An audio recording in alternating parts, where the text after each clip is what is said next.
السلام عليكم أصحابتي qaaliga dhamaantiin ku soo dhawaada cooking saacada dhamaantiin waxa sabtiina ku soo dhawaada family subscribe saarkan baleelkan furo video walbaan soo galay dhaqsi ku soo gaaran asxaabteeda qaaliga maanta xidin sameeyay shaahi caano oo jis caloosh yareenayo shaagan waxyaabo badan ayuu ka caawinayaa caloosha ayuu ku yareenayaa kadibna cudur ka soo jirka ku socda ayuu ka ilaalinayaa waa shay caafimaad leh aad u fiican shaagan maanta sameynayna shaahi caano waa laakiin caafimaad leh oo guriga aad ka sameysan kartid wali waxyaabo aad u fudud ee ka sameeyna caafimaad leh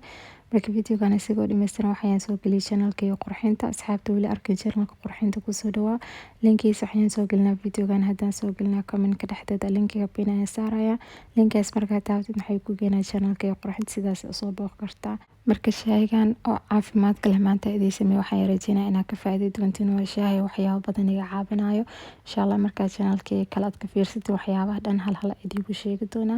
soo marka hada videogan asxaabta intaas ay ahaa khayr badan idin dhaaf dhamaantiin adduunka meel walba ka joogtaan and as always taadigu xasuusta assalamu alaykum warahmatullahi wabarakatuh